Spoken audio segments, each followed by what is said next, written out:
Stay tuned for another episode of the Coming Soon podcast with Spider.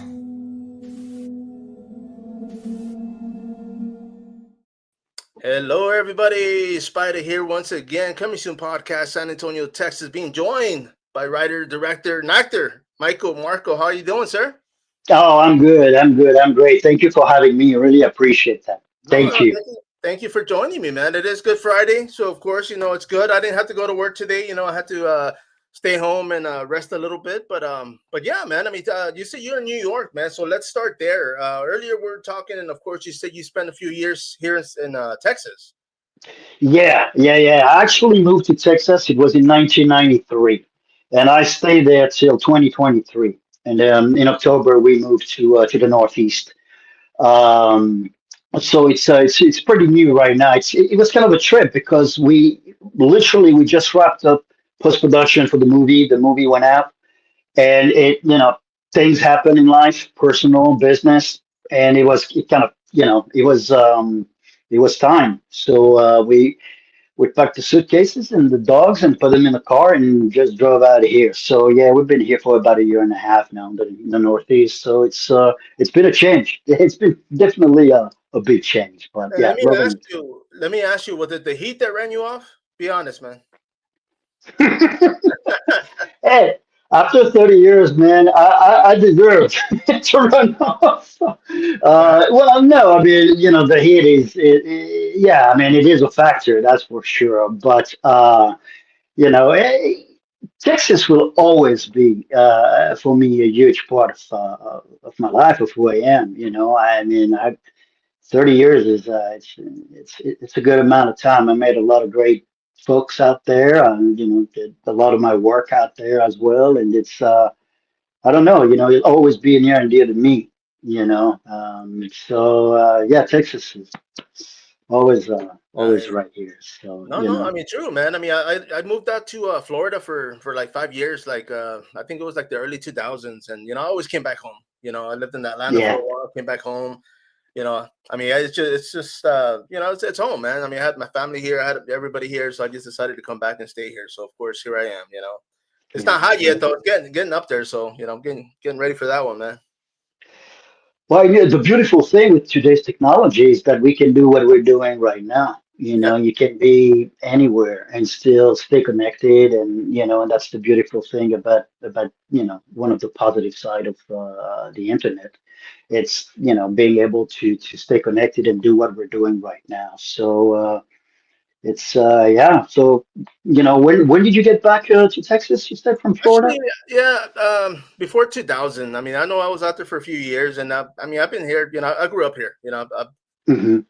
Born and raised, so of course, but it's just when I went to Florida, wasn't by choice. We're getting in trouble, so of course, mom was like, "Hey, you got to pack, get out of here, man." So went out there with family, and I mean, I enjoyed it. I'm glad I did because I mean, I wouldn't have seen Florida otherwise. I still have my younger brother out there, so of course, I got to go out there and visit the guy, but you Sure, know, sure. I miss it, but it's like we used to live next to Venice Beach for a while. That we after once you see the beach a few weeks, man. After a while, you're like, okay, yeah, it's the same water, same. Well, yeah, I grew up in France, in the south of France, before I moved to Texas. So, yeah, the beach was right there, the mountains in the back. You got the Alps that are like a few kilometers away to go skiing or whatever. So it's the landscape was a little bit of quite of a change when I landed in Texas, and I kind of got out there, and I kind of feel like the sky has fallen over me because no mountains to give you depth of perception. It's like you're like, wow, man, the sky feels really low, and but yeah, it grows on you. I mean, it's Texas. Oh, There's for sure, man. And of course, you so see, you packed up the dogs, man. How many dogs and what kind of dogs are they? What breed? okay. I got three. My wife had one, and I had one, and then we got together, and we got another one. So. We got Stelly that she had. It's just kind of a mix. I'm not really sure. American Bulldog, Pit Bull a little bit, but a sweetheart. And then we have Charlie, who's a little mud, gets along with everybody. And my dog is a Chihuahua, Jennifer Lopez. Ooh, there you go, And J-Lo. yeah, that's this friend of mine kind of brought her over and asked me foster her, and you know how that goes. And then I couldn't let it go. And so when it was time to pick a name for her, you know, that's the Oh only name she responded to. So I was like, okay, there you go. yeah, that's So the way. three. How many you got? I've got three myself. I've Oh, got okay. Which? And the first two I got, I'm on a contract delivery driver. I deliver furniture here for well, they're no longer around, but Big Lots, right? They finally closed down after years. But Oh, wow. I Yeah. was delivering furniture, and one of the person I was delivering to was like, "Hey, I have I'm giving away puppies, man. If you want one," I was like, "Yeah, I'll take one." And it starts, man, and then from there, That's it. and the third one, I mean, there wasn't a litter.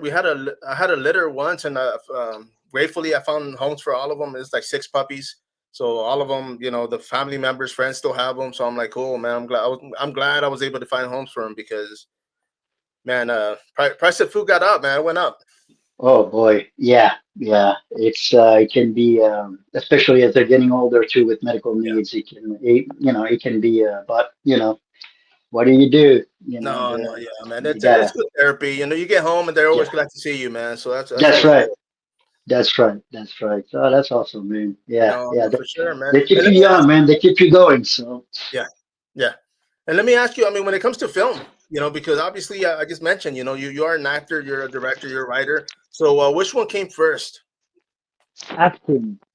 Okay, okay. Acting was my first love. I studied as we did a little summer camp play, and I was like, okay, well that was kind of cool. But I was very young, so I kind of barely remember that. But in junior high, the last year, uh, we had a little theater uh, class there that only three of us took, and so we put a little play at the end of the year, and that's really when the acting bug really sink its teeth in me. I was like, wow, okay, this is a lot of fun. I enjoy doing that, and from there, working at a little movie theater in the summer during the summers in the south of France when I was in my teens, connected me with some folks that invested in some small editing gears and some video equipment. And so we would go around and shoot, little festivals if there was a little arts and craft or a boat race or something like that. And these guys kind of put a camera in our hands and was like, all right, go out there, shoot some interviews.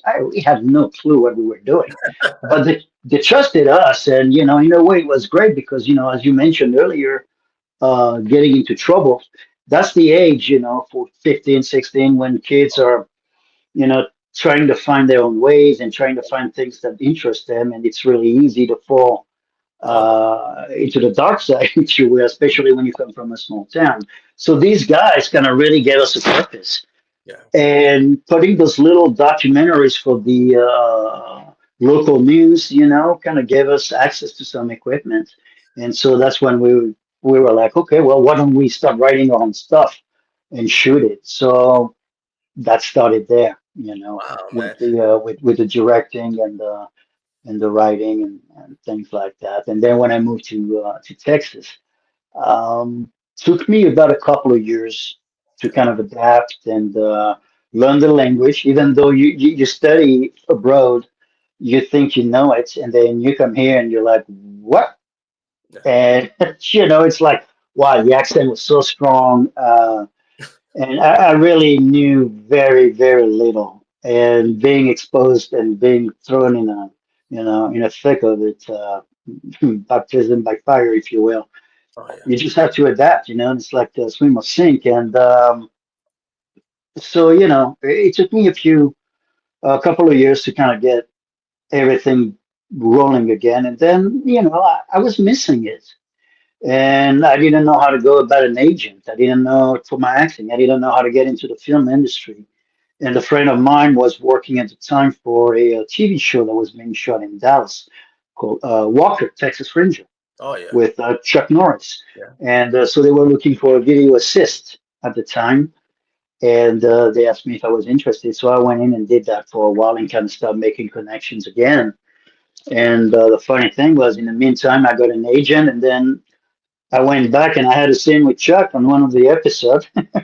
Nice. So Chuck Nice. like real buddies, but no. But so, it kind of started everything. And And when you're young and you got to pay your bills, you got to you want to pursue your career, you want to pursue your dreams, and you want to keep doing what you love, but you also got to put some food on the table and Yeah. keep the roof above your head. So I was like, well, if I'm going to get an education, I'm just going to go work in the film business, Yeah. television, film, TV. And so after that, somebody called me up and they're like, yeah, they're looking for some production assistant for a TV show, Barney and Friends, the Purple Dinosaur, the kid show. And I said, okay, let's do this. And that's when I fell in love with the art department, set dressing and the props. I mean, those sets were just amazing. And watching the production designer and the art director come up with those great drawings and us trying to put it together was really, in a way, it was like, yeah, that's pretty cool, man.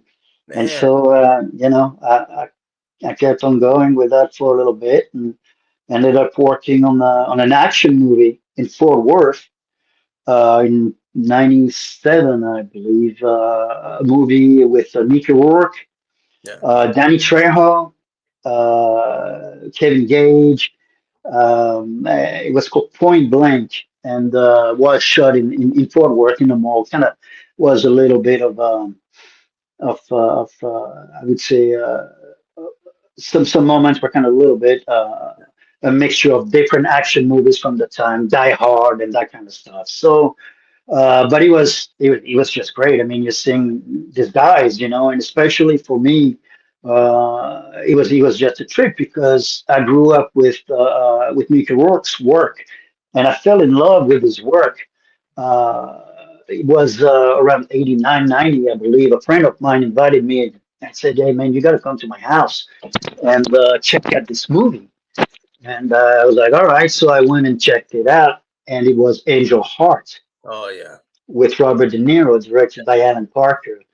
And Mickey Rourke's work in the movie was just like, I was like, wow, I want to be able to do what he does. Yeah. I want to be able to make it so effortless, so natural. I was just blown away. And so, a few years later, 5 years later, here I am in Texas, out of all places, which I would have never thought about growing up in France. Hollywood, movies, America Oh is far, far away.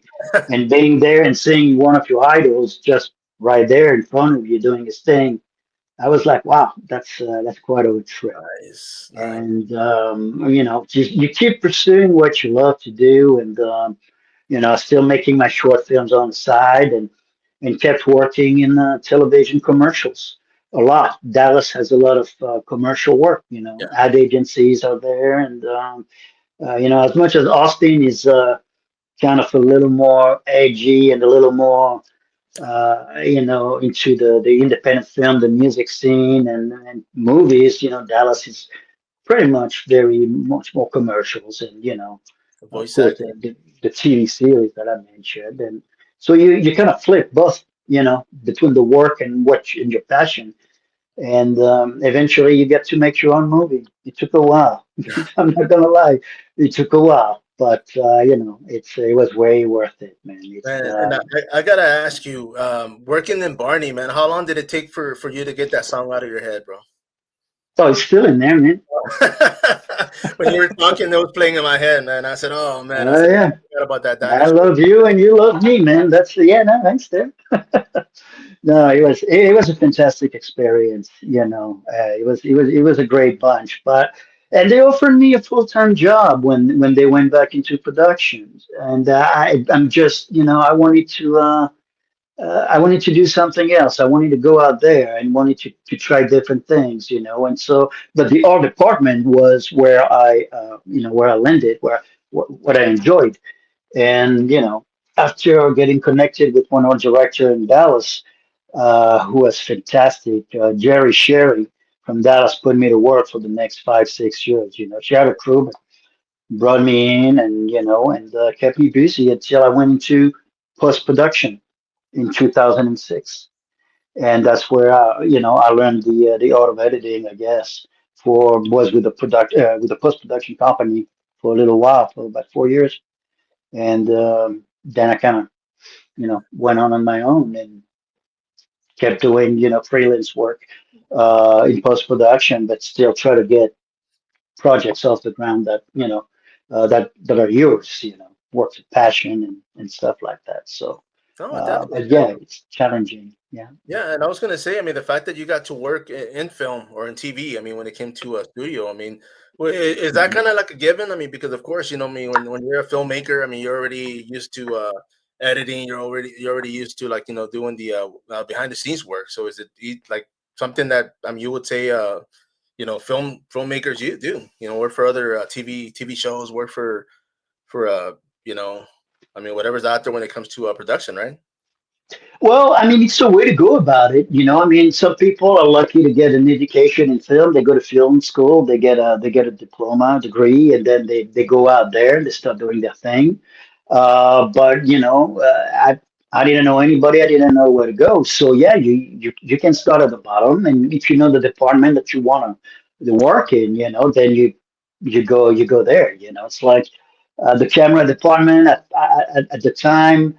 I just felt like it wasn't quite for me. I felt like it might become a little repetitive, changing the lenses, the mags, and that kind of stuff. I mean, keep in mind that back then we were shooting film. There was no HD at the time. So, I was like, well, man, I feel like I might get bored after a while. And so the art department kind of gave me a challenge almost on a daily basis, depending on the projects we were working on. It was like, it's never the same set. So, it was fun. It was fun. And that's what. But then after a few years of that, I just realized that I didn't want to become a production designer. I was getting comfortable with the work, but I was becoming lazy with my own stuff.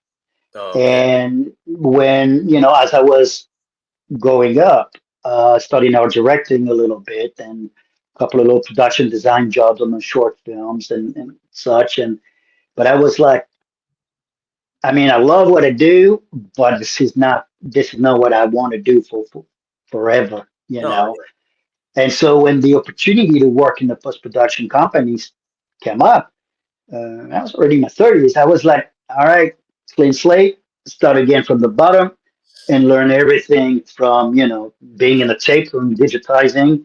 And I got in at a really, I mean, I feel very fortunate because I got there in post production just when we were crossing over to HD, when HD started to come on the market. Like, they started having those codecs, and everybody was coming up with their own version of HD. And so, before you shot a film, you digitize to DG beta, you master on DG beta for broadcast, and that was the workflow for years. But now here's this HD format that comes in and kind of started shaking everything around, and but with that transition happening right with me being there, it was some education that I mean, you can put a price on it. It's great. It was just fantastic. no, and I was going to ask you about that. But like you Hmm. mentioned right now, I mean, you were right there when it was transitioning, right? I mean, I was going to ask you Yeah, about that yeah. because in high school, like we used to develop our own film, for photography. So when I Hmm. went to digital, I didn't know that much. I mean, they used to have us, doing processing our own film, but I mean, I didn't pick it up that great. But when I went to digital, I was like, man, I'm kind of glad. I mean, I don't know. Maybe it would have been easy. I don't know if a lot of people had a trouble transitioning over or having done all that work and knowing all that, and then okay, now it's digital. Okay, now you got to relearn and you got to, like you said, clean slate and start overs. Yeah, but if you think about it, that's how the industry has always evolved. I mean, remember back in the day, those 35 millimeter cameras, they were gigantic. I mean, it's like, so there's always been some kind of evolution. Cameras are getting smaller, more powerful. You shoot faster. And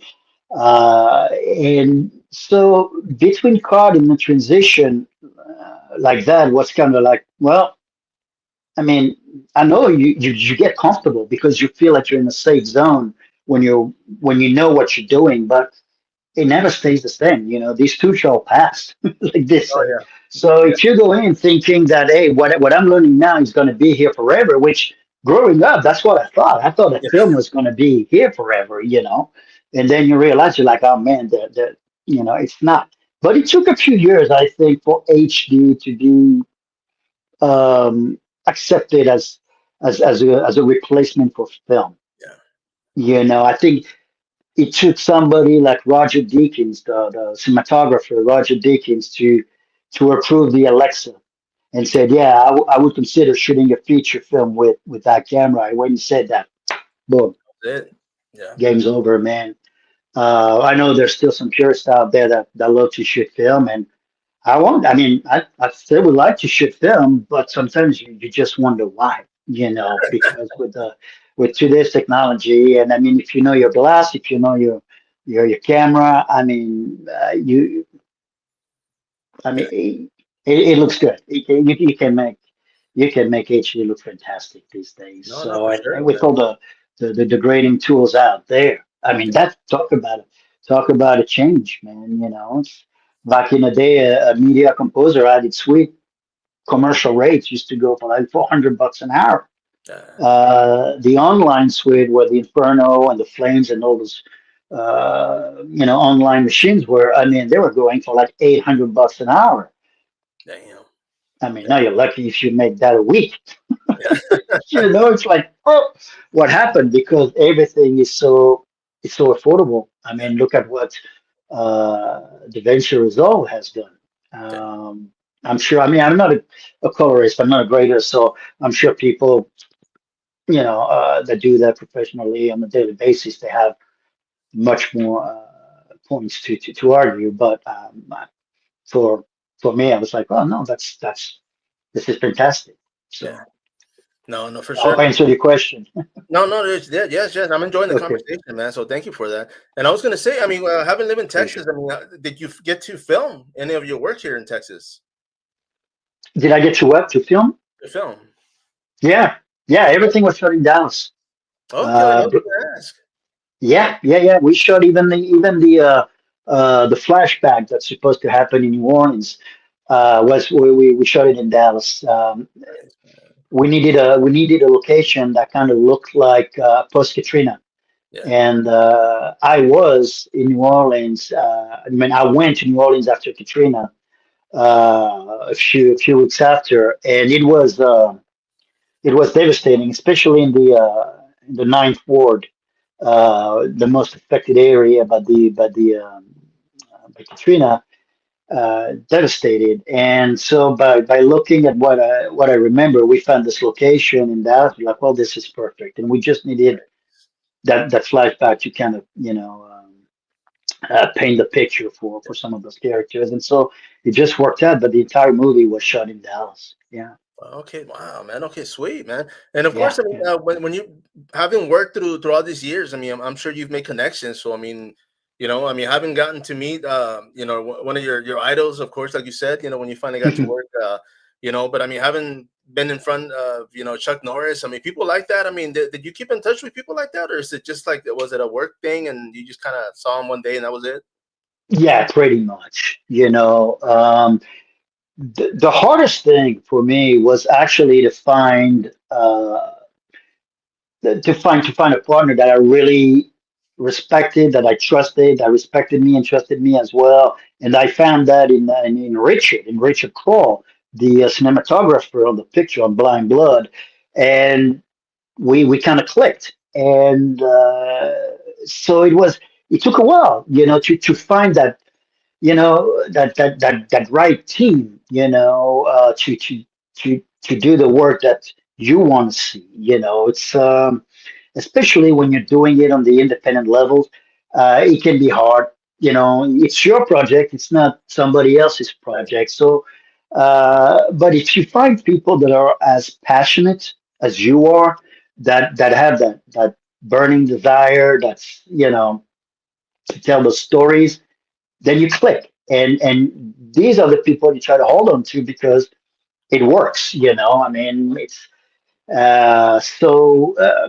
it took a while. I think I told you I moved to Texas in '93. I think Richard met him around 2010, and Oh we wow. started shooting the picture in 2017 in the summer. So, we worked with each other on different projects, and it took a while until Richard actually brought it up to me one evening. We were kind of wrapping up. I forgot if it was like a music video that we did or a project, but we were hanging out outside. We just wrapped and put everything away and whatnot. And he asked me, he said, "Hey, can you write something for this location?" And that's the location in the movie. That's actually his space. He lives there. Yeah. It's a warehouse that is separated, and he's got a one third. It's like a living quarter, and then the two-third of it is his studio, where we actually turn into a garage, a mechanic shop. And so when he told me that, he said, "Hey, can you write something for this place?" I kind of looked around and I say, "Well, it's got character for sure." And so I went home and I did the first draft in about like 3 months, I think, Damn. and that came back. And I said, "Okay, what do you think about that?" And he was like, "Yeah, man, let's do it." And so we try to raise the money for for the movie, and for about 4.5 years, we basically knocked on every doors from New York to LA. Any production company, any producers, anybody, we would.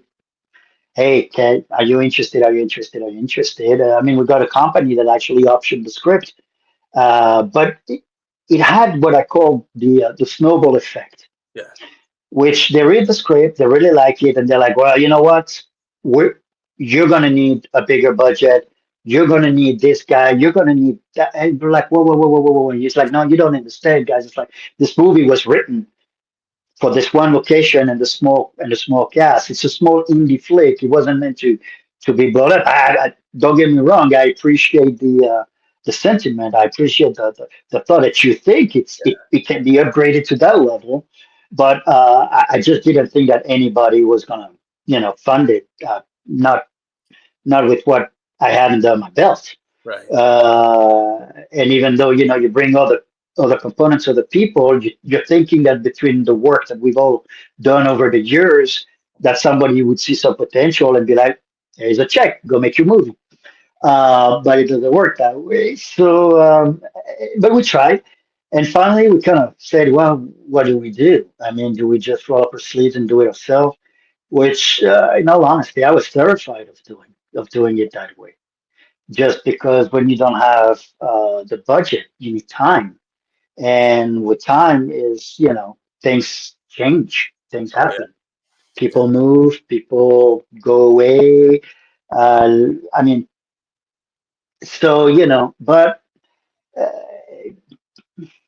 it's like, well, let's go for it, and let's see where it goes. And I got to be honest with you. It's funny because when people are talking about the challenges that we had, when they ask about it, and you hear all the horror stories. Yeah, we lost the location, we lost this guy, we lost it, the budget got cut, blah blah blah.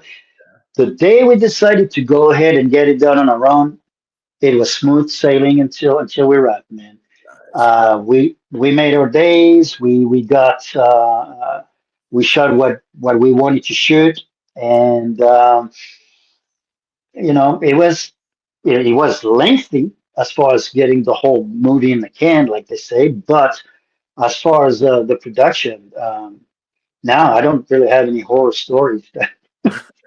That's, I guess, in a way, a little bit what makes us, maybe sets us apart from some other production. But when you have a limited budget like we did, you got to keep your crew small as well. So that probably means that some people have to wear different hats. Oh yeah. Like you mentioned, writer, director, actor. Not that I want to do all these things, but with the experience, I'm like, well, I can probably handle some of this or some of that, and but you just got to go for it, because otherwise you'll just find a reason not to. Yeah. And next thing you know, the weeks turns into month, and they turn into month, and months turn into years, and Oh yeah. nothing gets done. So you you jump and you make some phone calls and you reach out to people and you try to make it happen. And once you have it in the can, it's just a matter of putting it together. And if you respect and trust the people that you're working with, usually, you got to check your ego at the door. I think that's the thing. You got to be able to check all that and know that if somebody's giving you a critic or constructive criticism or an idea, to not shut it down, to try to embrace it, try it. If it works, great. If it doesn't work, then be ready and be prepared to fight for your decisions.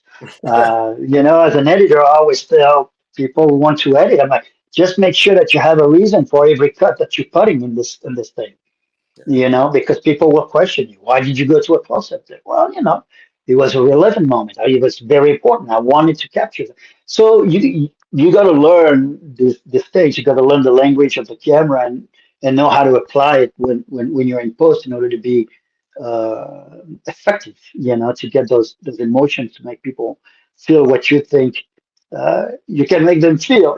So Oh and yeah. uh, and just try. But it is. I mean, it is. You're looking at that. You're wearing all those hats, and our other people's on the crew, and you kind of look at that mountain, and you're like, wow, man, I don't know what I just got myself into, but I'm just gonna You're keep on already there, so cruising, might as well keep hoping that going. thing doesn't blow up. Yeah. And let me ask you, I mean, from the day that you guys decided to go ahead and get on this, did you guys had y'all already picked your cast members for the film, or was that later? No, the cast was pretty much set from the moment we decided to go. Couple of things had to happen, Yeah. some adjustment. A couple of the parts were one of them really was replaced because one of the actors who was originally also a really great uh, instigator for us to get the movie done. When we realized that we were going to do the movie the way we did, instead of trying to do it the conventional way, which is 20 days, shoot it, and go to post, it was like, well, we're going to have to shoot it here and there whenever we can afford it. Then go work, make some money, go spend it. We were like, okay, well, this one actor couldn't fly back and forth from New York to come out, so he had to be replaced, which he understood, and great guy, and that's and it's it, Yeah. it wasn't meant to be, but it turns out to be a good thing. But yeah, the cast was pretty much lined up right there. So Nice. there's always a couple of moments that are like, people kind of drop out at the last minute or they can't make it, something happens, but it's nothing that you can, get around, So, No, for but sure. yeah, And I yeah, was gonna yeah. say too, because I mean, when you guys were going through, was it festivals that you guys were taking the film to? Because I know you guys Mhm. won some awards. So I mean, what was Yeah. the reaction when people were watching the film? Were they the reactions that you wanted, that you were hoping for? Well, it's funny watching a movie with different audiences, because they all have a different reaction. Sometimes something you wrote that even though you thought was really funny when you edit it, nobody laughs, and you're like, oh well, did I miss my mark? Or sometimes they will laugh at something where you're like, hey, that wasn't supposed to be funny. So you're like, wait a second. But everybody finds whatever Oh, hits them one way or the other. So seeing those reactions was kind of great to see how people would react to different things yeah, and how different it really is for everyone. But the reactions that we got all the way around, people were very complimentary, and it's a great support. yeah. But we got lucky too because we wrapped post production. I mentioned I believe it was in 2023, in the summer of 23, and we weren't going to hit the film festivals until 2024. But as soon as we finished post, Richard, cinematographer and executive producer on the picture, went to LA for a while to go visit some friends. Got out of town, and went out there for a little while, and that's when the American film market was No. happening in Santa Monica, and so he went, and we had the teaser already put together. Yeah. And so I think it happened like September, October that year, whatever it was. And so he ran into the distributors there, showed them the Oh teaser, yeah. and they were like, "We can sell this thing. We can do something with that." Sweet man. And so we were like, "Wow!" We talked to some other distributors as well, but it was just like we like these guys, and that so they were great, and we've been with them since then. And it's been fantastic. And so the film festival routes was no pressure for us Yeah. to find the distributors because once again, back in the day, that's where independent filmmakers would go to film festivals in order to meet buyers, VP of acquisitions, and such before buying movies and get discovered. But nowadays, with the internet, um, it's so easy to reach out to them. But I got to tell you, though, going out there, making the effort to fly to a film market, to spend the money on the pass, because those passes, they're not cheap, uh, sets you apart from also the people that just think that they can do it from their phones at home and be like, oh, it's easy for me to find a distributor's number now online. I go to IMDb Pro and I got their email address and I'm going to send them an email and they're going to watch my trailer and they're going to love it and they're going to buy it and boom. It doesn't, I don't think it works that way. The distributors kind of think, hey, we're spending the time to go out there to meet the people. Yeah. You guys should come out and meet us as well. And so I think it was a big plus for Richard to be there at that time. Yeah. That kind of facilitated a lot of things. So for us, the film festivals was like no pressure to get anything out of it besides some accolades and some fun time screening the movies with people and getting to hang out with them afterwards and talking to them about it.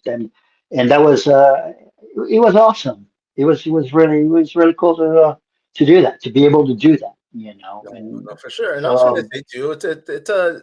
I mean, for me, I would rather go and meet people. The festivals for me. I mean, I'm old school when it comes to like footwork, to going out there and actually talk to somebody instead of reading an email and being like, oh, okay, like there's no character, there's nothing on that. It's just, but yeah, I mean, I agree. The fact that you're out there and the buyers are going to be there. I mean, when it comes to buying that pass, I mean, it says a lot.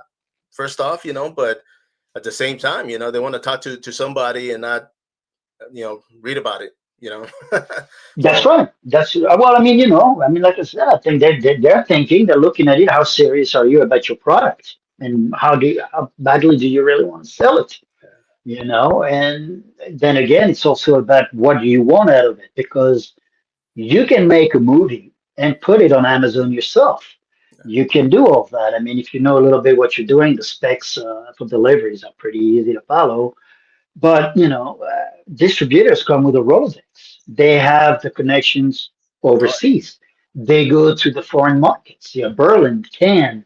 I mean, they go all over the place. So it's like that's what you're buying when you're signing up with somebody. yeah, Hoping that they will open up the market, and deciding what you want to do as well with the movie. I mean, do you want to release your movie everywhere all at once and be gone in 3 months, or are you going to find a distributor that can also kind of do a slow burn? Or if you release it here, then we're going to go over there and kind of keep the thing alive and introducing to new audiences every so often. So it's you got to know what you want. You got to know the market. You got to know your demographics, and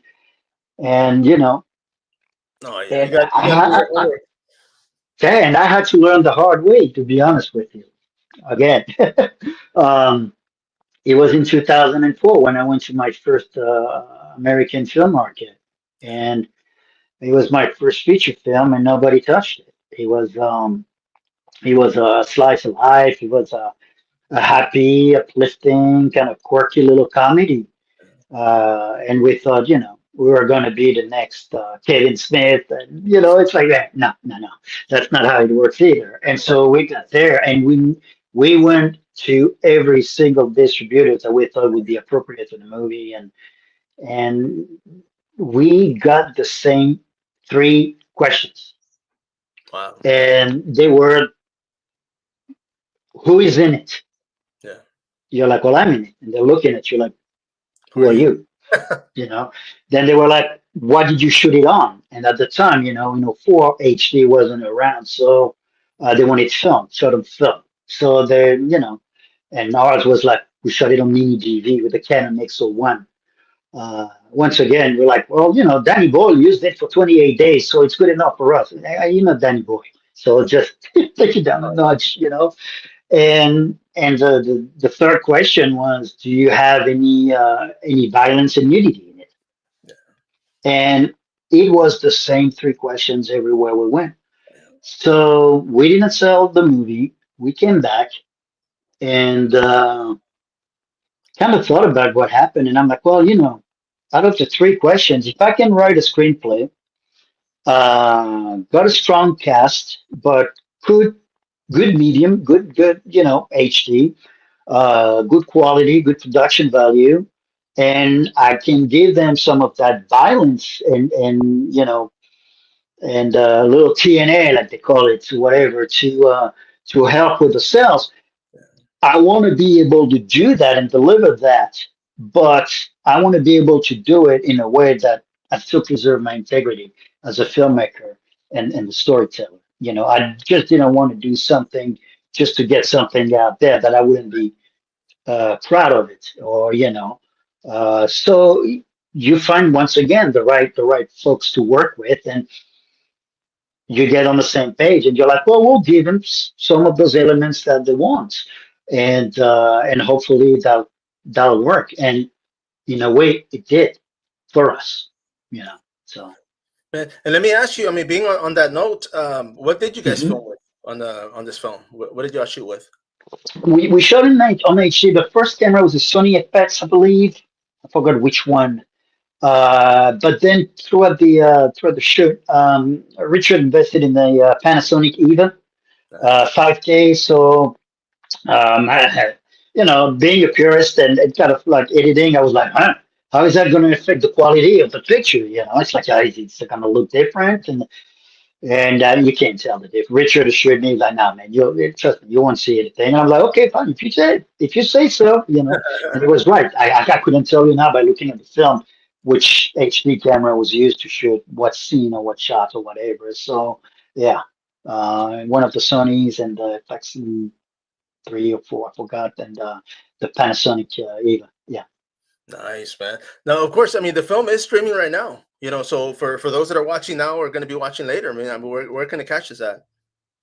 You can catch it on Amazon Prime. You can catch it on Spectrum on Demand. You can catch it on Tubi, and uh, I believe also Fossum. I mean, a lot of the streaming platforms are available now. We are in the US, in the UK, and in Australia as well. Now we just got released over there. So yeah, on any of those streaming platforms should do the trick. You Thank see, you. and being able to stream it outside the country, because I mean, personally, I had never thought about that, but I mean, it does take. I mean, if you go on Tubi, it doesn't automatically mean that you can show it in Tubi somewhere else, right? I mean, you still have to go and. See, I have other filmmakers asking me about that sometimes, and I said, I never released a movie on my own, so I don't know if you're gonna sign up with Amazon and self distribute if the option to foreign markets is presented to you. I don't know, um, but that was something that's like, well, that's why you want to distribute it so they can handle all that business portion of it. But yeah, that's what I would think, that maybe one of the inconvenience about it is to be limited with a release in one country. So I don't know, but that's a good question. Man, and of course, I mean, having worked here in Texas, I mean, we have brought up Robert Rodriguez before we went on. I mean, have you worked with the man? Did I work with Robert Rodriguez? No, I never had the opportunity to work with him. I know that Mark Henson, who played Jack in the movie, did. He worked on the From Dusk Till Dawn TV series, Yeah. and Billy Blair, who plays Billy Ward in the movie, worked quite a few times with him. He was in Machete Kills. He played Don Johnson's henchman named Billy, also in the movies. But yeah, he was also in Sin City. So Billy has worked Oh, with okay. Robert Rodriguez quite often. He likes working with Billy. So No, yeah, because I um, had seen the cast, and I said, man, I had a lot of familiar faces, man. So that's pretty cool. it was very fortunate with this guy jumping in and making it happen. I feel that we feel very very fortunate with the cast that we had and people that we met over the over the years. That kind of discover your work and they reach out to you and they say, hey, in case you're doing something else, count me in. And so you reach out to them when it's time, and if they're available, things kind of fall into place. No, So no, for sure, man. And I mean, yeah. this film. I mean, once it was all said and done, I mean, obviously, you guys spent a few years for it to make it happen. I mean, are you happy with the film? I mean, are you content that it's out and it's something like you said earlier, you just didn't want to put it out there to have something. It's something that you were proud of. Your name's behind it. So obviously, you were content with having it, right? I mean, that was it. Final script. Oh yeah. I mean, you gotta you could stay in the you could shoot and reshoot things over and over again, especially in the situation that we were in. Like I said, we were shooting at Richard's place. We kind of took over the place when we were shooting. But if there was something that wasn't to our liking or whatnot, we would look at the dailies and be like, we can do better. Let's do it again next week or whatever. Yeah. So it happened a couple of times where we had to reshoot a scene 3 or 4 times, just because of we couldn't quite nail it. So we had that liberty, but you got to let it go after a while. You do the Oh yeah. best you got with what you have, but you also, eh, the funny thing was for me as an editor editing the thing, I would go back and look at the scene and be like, well, hold on. Let me extend that shot a little bit. I don't know why I cut it there. I don't remember. I cut that, a month and a half ago. And you start messing around with it. You're moving your friends, and you're like, oh shit. I'm sorry. Oh snap. That's why I cut it right there because of this, and that. And you realize that the choices that you have made before, once again on your cut, there was a reason why. And that's when you're like, okay, this is it. It's like there is no like bidding didn't get even to the ground because this is the best it's gonna get, and you put it together and with the resources that you have, and you got to set your standards on what you want. And once you get there, you just gotta freak. And we got once again very fortunate. Richard graded the picture. Frank Pittenger was a sound designer. He's a audio guru in Dallas. Worked at Real Effects for many years. So, and he tackled on the whole project for sound design and mix and even some of the scoring. I mean, it was incredible the work that he did and the quality of it. I mean, to this day, we still have people telling us, "Wow, for a small indie flick, your audio sounds great." I'm like, well, call Frank Pittenger. he's a badass. So but I feel that way about everybody that got involved, though. From the cast to the crew, we had some really dedicated people, and I mean, we had David Goodard that came out for the audio. He was there religiously in Chipoy as well. I mean, some of the folks just came out and were with us for the long run. My friend Adrian. I don't want to start listing everybody because I'm going to forget people, and I don't want to do that. But friend Adrian Neely that I used to work in production with was teaching film, so he sent some students as well, and great support from the people we reached out to. So Lean Moon was an art director that I worked with in the past that jumped in and helped us, and it was just great to just see this the support that we got from these people. But these are relationships that you developed over the years, you know. So, No, no, for sure, man. And of course, I but mean, you got to let it go. Well, you got to know, otherwise you're going to drive yourself nuts, you know. So yeah, no, I'm really happy and I'm really proud of the work that we've done. I really am. You know, even people that are not necessarily into the genre will tell you, you know, not my cup of tea, but with what you guys had to work with and the way you did it, it was entertaining and fun. And at the end of the day, that's all you want, you know, just give people a little break from their taxes and their illness and their troubles in life, and just go yeah, relax, enjoy a movie for an hour and a half, and don't think about none of the craziness in the world, you know. no, So no, for sure, I man. think we did that. No, and I was gonna say too, because I'm real big when it comes to horror. I mean, I love horror movies. I've been Hmm. wanting to jump on some more horror indie films, which hasn't happened yet, but I've been, fortunate to jump on a couple of drama and some others. So I'm good. But but when it comes to films like yours, I did watch it and I enjoyed it. I mean, the storyline kept me, the hooks. Thank I you. was hooked in, and it's like, man, okay, you know what? It was entertaining. I mean, I was entertained. You guys definitely did your work and made a great Thank film, you. man. So congratulations on that, man. Well, thank you very much. Very, very kind of you to say. I appreciate it. Thank No, you. not a problem, man. And of course, and I was going to ask you about the music, the soundtrack. Who was in charge Hmm. of that?